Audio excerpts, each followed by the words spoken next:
أعوذ بالله من الشيطان الرجيم. بسم الله الرحمن الرحيم. وصلى اللهم وسلم على نبينا محمد وعلى آله وأصحابه أجمعين. الحمد لله رب العالمين. Chers frères et sœurs en islam, assalamu alaikum wa rahmatullahi wa barakatuh.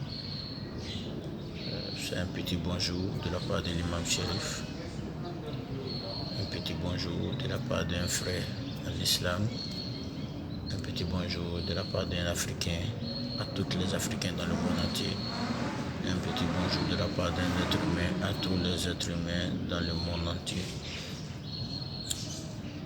Il faut le dire et il faut le reconnaître que l'être humain ne peut jamais être seul dans sa vie. Tu peux avoir des difficultés quelquefois qui t'obligent à être seul, ou tu peux avoir souvent des problèmes qui t'obligent à te cacher de tes amis ou de ta famille ou de tes frères. Mais il faut le dire et il faut le reconnaître.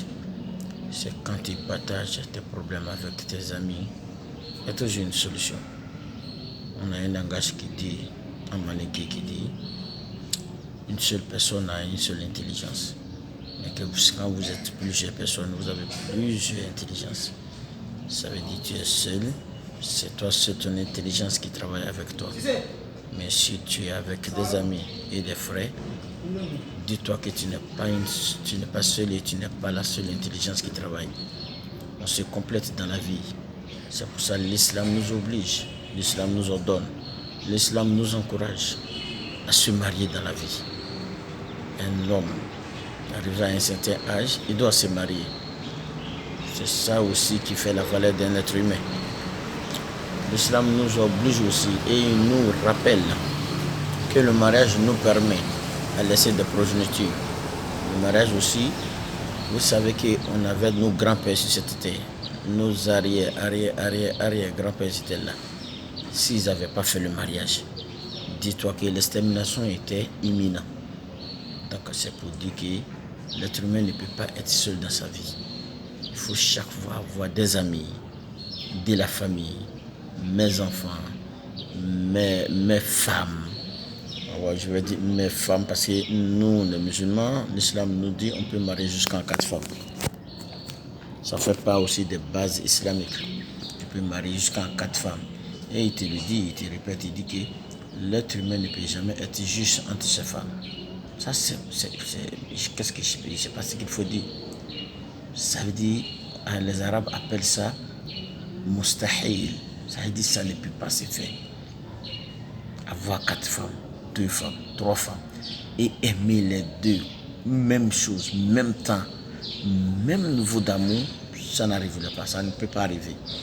Même entre nous-mêmes, nos enfants, tes enfants que tu les as mis au monde, tu aimes l'autre que l'autre. Ça ne fait pas aussi de la vie. On a des êtres humains, on a des défauts et il faut l'accepter. Quand un être humain accepte ses défauts, c'est facile qu'il les guérisse. Mais quand tu refuses tes défauts, je ne crois pas que tu vas guérir tes défauts. Donc, l'islam dit qu'on ne peut jamais être juste entre les femmes. Mais qu'est-ce qu'il nous demande? Il nous demande, il dit non. Il ne faut pas être injuste avec un. Et il ne faut pas être injuste, ça veut dire flagramment. Jusqu'à la mettre dans la maison comme une chose qui n'a pas d'importance dans la maison. Tu ne l'adresses pas la parole, tu t'en fous d'elle, tu ne la contrôles pas. Elle et ses enfants sont là-bas, ils sont devenus comme, je ne sais pas quoi dire, ils sont devenus comme des Satan dans la maison. L'islam nous interdit. Le prophète sallallahu alayhi wa sallam, qu'est-ce qu'il faisait? Quand il achetait quelque chose, il partageait entre ses femmes. Il dit, oh mon Dieu, voici la justesse que je peux faire entre eux, flagramment, voici ça. Dieu, aide-moi à être plus juste. Mais la justesse que je ne peux pas contrôler, qui est dans mon cœur, le prophète aimait Aïcha et la plupart de ses femmes. Donc, mais il ne le montre pas flagramment. Donc l'islam nous dit ça, on ne peut jamais être comme ça. Donc, quand toi tu dis que non, je ne dois pas marier deux, je ne dois pas avoir je dois avoir une seule femme. On ne te dit pas non. Tu peux avoir une femme. Mais l'islam t'interdit l'adultère. Là, il faut contrôler. Tu te contentes de ta seule femme. L'islam t'encourage aussi. C'est la foi. ça fait pas aussi des degrés de la foi. Ah, moi, je ne vais pas marier des femmes parce que je ne serai jamais juge et je ne vais pas le cacher. Donc, l'islam, qu'est-ce qu'il dit? Il dit, si tu crains, tu as peur que tu n'aies pas être juge entre tes femmes, contente-toi d'une seule femme. Il ne faut pas avoir des copines quelque part, des concubines quelque part. Ou ces concubines vont te dire, bébé, alors que tu as les cheveux blancs, bébé, cheveux blancs quand même. Fais attention, tu sais ce que tu fais et tu sais te contrôler. L'adultère, c'est de gaspiller la nourriture que tu dois donner à ta famille. Et ça veut dire que tu es en train de jeter la nourriture au dehors. On n'a qu'à se contrôler. Pourquoi se cacher aller là-bas? Alors que l'islam t'a permis de prendre jusqu'à 4 femmes. Contrôle-toi. Donc c'était un petit résumé en disant que l'être humain ne doit pas être seul. On n'a pas le droit d'être seul. C'est Adam, notre père Adam. Quand Dieu l'a créé, il était seul dans le paradis. Il était avec des anges. Vous voyez, un être humain peut être des anges. Vraiment, ce n'est pas quelque chose qui... C'est comme un être humain aujourd'hui, il dit que je vis avec des génies. C'est quelque chose, on ne peut pas... Comment tu vas vivre avec des génies?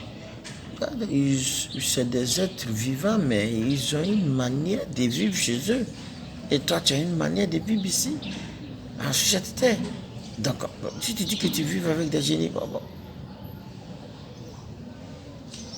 dans les dits des grands savants, ils disent que à la manière que Dieu a créé les génies, si ce n'est pas de la foi, ou ce n'est pas du courage, être un homme qui est, ça veut dire qu'il a une foi durable, fort.